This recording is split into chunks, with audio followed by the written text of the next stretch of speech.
जादुई फूल बेचने वाला भूत। रामनगर नाम का एक गांव था।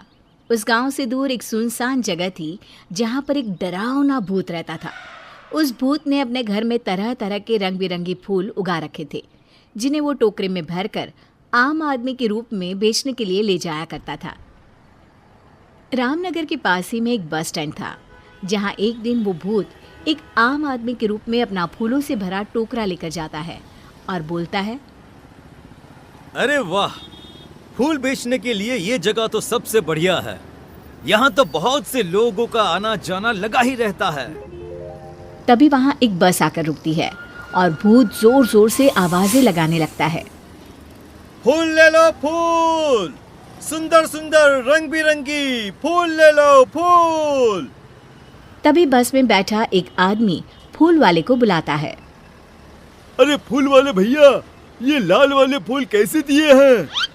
साहब, ये लाल फूल है 10 रुपए में एक। अरे भाई, 10 रुपए में सिर्फ एक? इतने में तो एक पूरी माला आ जाएगी। अरे साहब, चलिए आपको 10 रुपए में 2 फूल दे देता हूँ। घर जाकर अपनी धर्मपत्नी जी को दीजिएगा।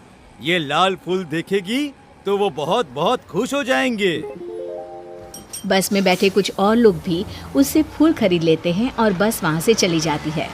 भूत हंसते हुए बोलता है, आज तो मजा ही आ गया, मेरे काफी फूल बिक गए।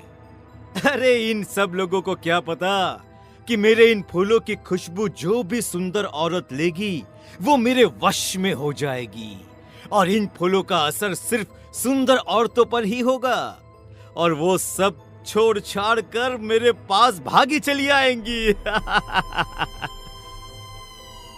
ऐसा बोलकर भूत जोर जोर से हंसने लगता है और अपने घर चला जाता है।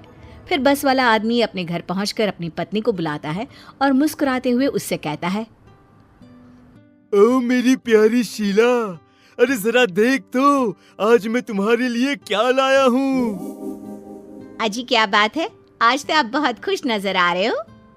मैं अपनी लाल परी के लिए लाल गुलाब लाया हूँ। अजी आप भी ना कैसी बातें करते हैं। ये गुलाब तो सच में बहुत सुंदर है, इसकी खुशबू से तो पूरा कमरा ही महक उठा। ये कहकर शीला फूल अपने बालों में लगा लेती है। फिर रात को वे दोनों अपने कमरे में सो जाते हैं। आधी रात होते ही शीला अपने घर से निकलकर भूत के पास पहुंच जाती है। अरे वाह, मेरे फूलों की खुशबू आखिर तुझे मेरे पास ले ही आई।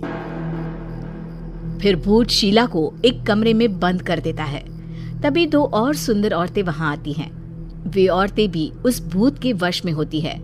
भूत उन्हें भी ले जाकर शीला के साथ कमरे में बंद कर देता है।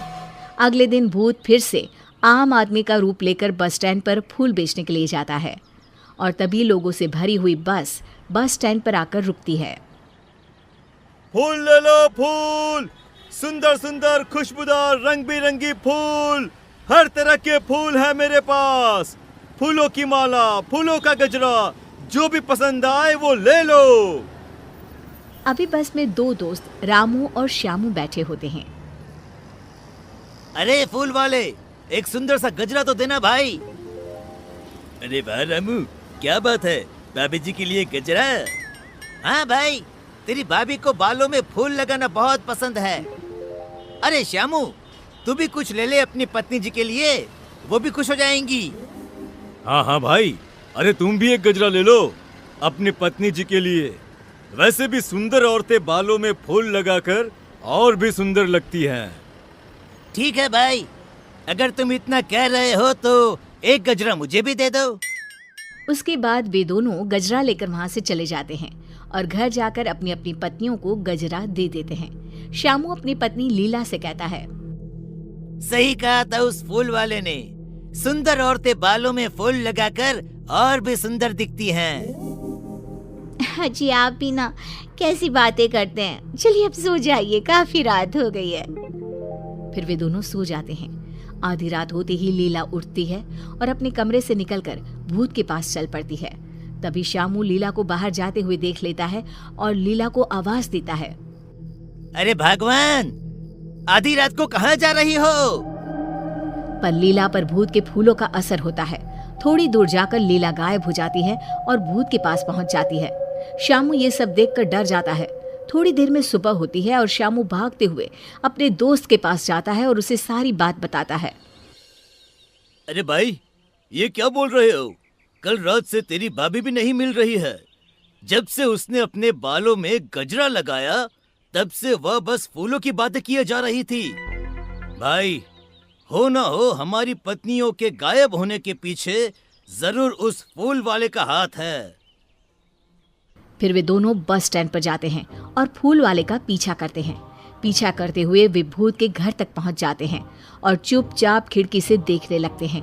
फूल वाला आम आदमी अब अपने भूतिया रूप में आ जाता है, जिसे देखकर सारी औरतें बहुत डर जाती हैं और जोर जोर से चिल्लाने लगती है।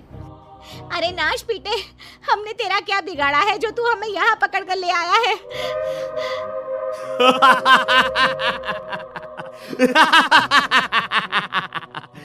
तुम सुंदर औरतों के खून से ही तो मेरे इन सुंदर सुंदर फूलों को शक्ति मिलती है।